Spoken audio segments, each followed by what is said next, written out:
جنت کی کھجور، یثرب مدینہ کی بستی، کھجوروں کی بستی۔ اب نبی کریم صلی اللہ علیہ وسلم کی آمد کے بعد مدینۃ النبی کہلاتی تھی۔ اس میں ہر طرف مختلف باغات تھے۔ ایک دوسرے سے ملے ہوئے مدینہ والوں کے مختلف مکان تھے۔ انہی باغات میں ایک یتیم بچے کا باغ بھی تھا۔ اس کے باغ کے ساتھ ایک دوسرے آدمی کا باغ تھا۔ کھجوروں کے درخت اس طرح آپس میں ملے ہوئے تھے کہ آندھی اور بارش میں کھجوریں نیچے گر جاتی تو یہ تمیز کرنا مشکل ہو جاتی کہ یہ کس درخت سے گری ہیں۔ یتیم بچے نے سوچا کہ کیوں نہ میں ایک دیوار بنا کر اپنے باغ کو الگ کر لوں تاکہ ملکیت واضح ہو جائے کہ کون سا باغ کس کا ہے، اور پھر اس طرح کسی قسم کا تنازع اور جھگڑا نہیں ہوگا۔ چنانچہ اس نے دیوار بنانا شروع کر دی۔ جب اس نے دیوار بنانا شروع کی تو اس کے پڑوسی کے کھجور کا ایک درخت بیچ میں آ گیا۔ دیوار سیدھی اسی صورت میں ہو سکتی تھی جب یتیم کو یہ درخت مل جاتا۔ وہ یتیم بچہ اپنے پڑوسی کے پاس گیا اور کہا کہ آپ کے باغ میں بہت سارے کھجور کے پیڑ ہیں، میں دیوار بنا رہا ہوں اور آپ کی ملکیت کی ایک کھجور راستے میں رکاوٹ بن رہی ہے۔ یہ کھجور مجھے دے دیں تو میری دیوار سیدھی ہو جائے گی۔ پڑوسی نے انکار کر دیا۔ اس بچے نے کہا، اچھا آپ مجھ سے اس کی قیمت لے لیں تاکہ میں اپنی دیوار سیدھی کر لوں۔ اس نے کہا، میں اسے بیچنے پر بھی تیار نہیں۔ یتیم بچے نے خوب اصرار کیا، پڑوسی ہونے کا واسطہ دیا، مگر اس پر دنیا سوار تھی، نہ یتیمی کا لحاظ نہ پڑوسی کا پاس تھا۔ یتیم نے کہا کہ دیکھیں کیا میں اپنی دیوار نہ بناؤں، اس کو سیدھا نہ کروں؟ پڑوسی نے کہا، یہ تمہارا معاملہ ہے، تم جانو تمہارا کام جانے، تمہاری دیوار سیدھی رہے یا ٹیڑھی مجھے اس سے کوئی مطلب نہیں، مگر میں کھجور کو بیچنے کے لیے تیار نہیں ہوں۔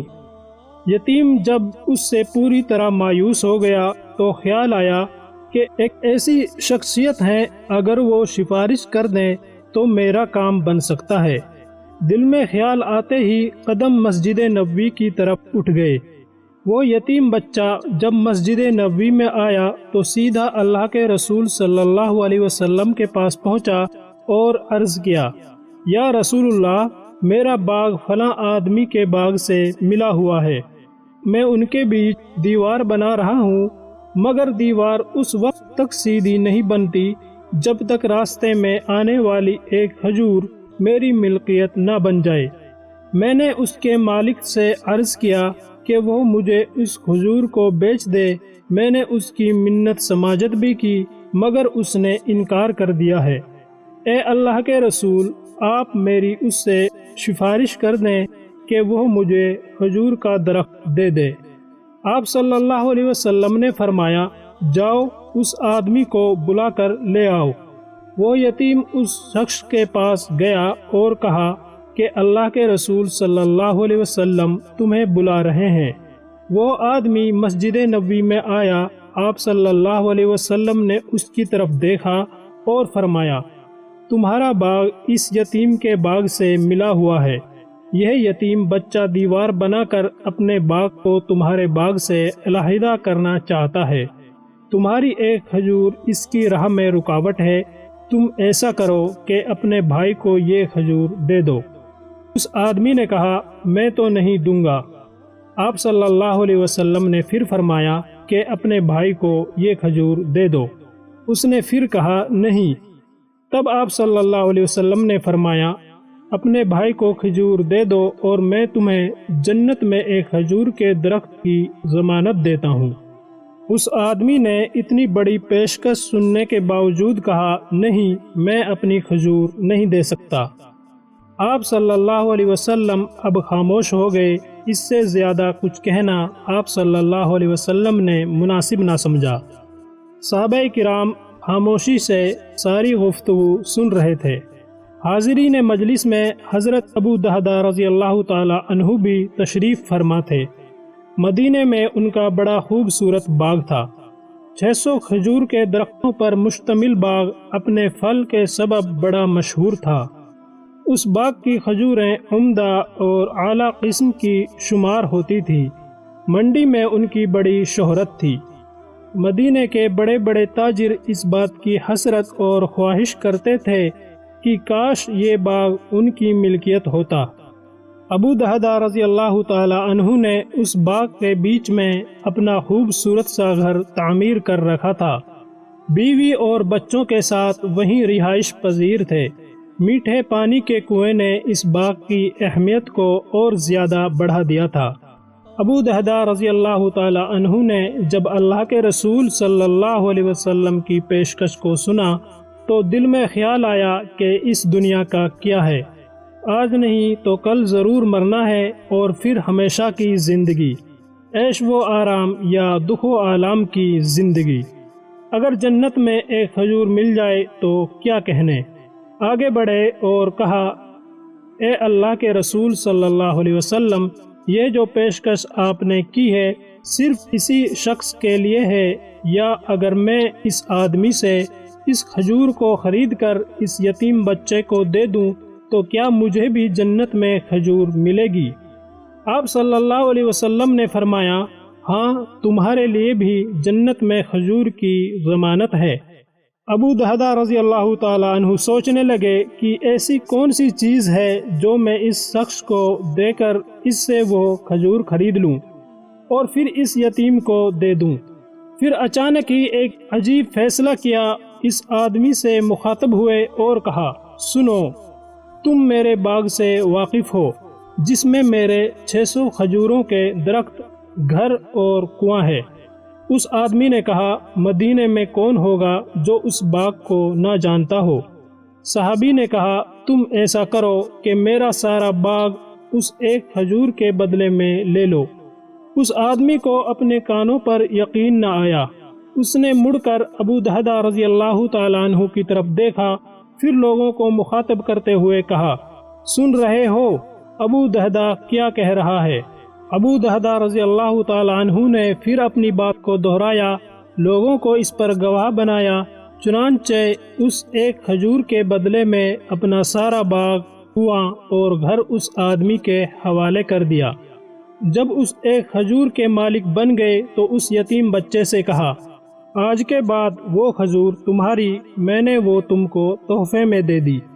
اب اپنی دیوار سیدھی بناؤ، اب تمہارے راستے میں کوئی رکاوٹ نہیں ہوگی۔ اس کے بعد اللہ کے رسول صلی اللہ علیہ وسلم کی طرف رخ کیا اور عرض کیا، یا رسول اللہ صلی اللہ علیہ وسلم، کیا اب میں جنت میں کھجور کا مستحق ہو گیا ہوں؟ تو آپ صلی اللہ علیہ وسلم نے فرمایا، ابو دہدہ کے لیے جنت میں کتنے کھجوروں کے جھنڈ ہیں۔ اس حدیث کے راوی حضرت انس رضی اللہ تعالیٰ عنہ فرماتے ہیں کہ آپ صلی اللہ علیہ وسلم نے یہ الفاظ 1، 2 یا 3 مرتبہ نہیں بلکہ خوشی کے ساتھ کئی بار دہرائے، یہاں تک کہ ابو دہدہ رضی اللہ تعالیٰ عنہ وہاں سے روانہ ہو گئے۔ جنت میں باغات کی خوشخبری پانے کے بعد باغ کی طرف روانہ ہوئے۔ دل میں خیال آیا کہ ذاتی کپڑے، کچھ ضروری اغراض کی چیزیں تو وہاں سے لے آتا ہوں۔ باغ کے دروازے پر آئے، اندر سے بچوں کی آوازیں سنائی دیں۔ بیوی گھریلو کام کاج میں مصروف اور بچے کھیل رہے تھے۔ خیال آیا کہ اندر جا کر بیوی کو خبر سناؤں، مگر پھر دروازے ہی پر رک گئے۔ آواز دی، اے ام دہدہ۔ ام دہدہ نے بڑا تعجب کیا کہ آج ابو دہدہ باغ سے باہر دروازے پر کیوں رک گئے، اندر کیوں نہیں آتے؟ دوبارہ آواز آئی، ام دہدہ۔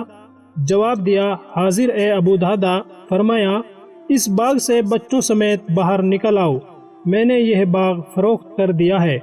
ام دہدہ نے کہا، آپ نے اس کو بیچ دیا ہے؟ کس کو بیچ دیا ہے؟ کون خریدار ہے؟ کتنے میں بیچ دیا ہے؟ فرمایا، میں نے اس کو جنت میں ایک کھجور کے بدلے بیچ دیا ہے۔ ام دہدہ رضی اللہ تعالی عنہا نے کہا، اللہ اکبر، آپ نے بڑا ہی منافع بخش سودا کیا ہے۔ اب باغ میں داخل نہ ہونا بڑا ہی فائدہ مند سودا ہوا ہے۔ جنت میں ایک درخت جس کے نیچے گھڑ سوار 70 برس چلتا رہے، تو اس کا سایہ ختم نہ ہو۔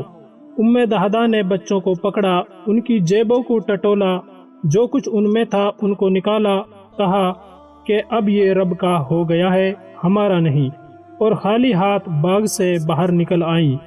دوستو، ابو دہدہ اور دہدہ رضی اللہ تعالی عنہما کا یہ قدم، یہ کارنامہ کوئی معمولی نہیں ہے۔ اللہ کے رسول صلی اللہ علیہ وسلم کی خواہش کو پورا کرنے کے لیے اپنی سب سے قیمتی چیز کو رب کی راہ میں لٹا دیا، اپنے آباد گھر، باغ، کنویں کو چھوڑا اور ہمارے لیے مثالیں قائم کر گئے کہ اس کو کہتے ہیں حقیقی اور سچی محبت۔ اللہ کے رسول صلی اللہ علیہ وسلم سے محبت کرنے والے ان دونوں پر اللہ کی رحمت کی بارش ہو۔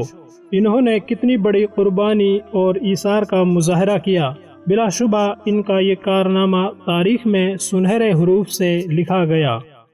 دوستو، ویڈیو پسند آئی ہو تو لائک ضرور کر دیجیے گا، اور ایسی ہی ویڈیوز دیکھنے کے لیے چینل کو سبسکرائب کرنا نہ بھولیں۔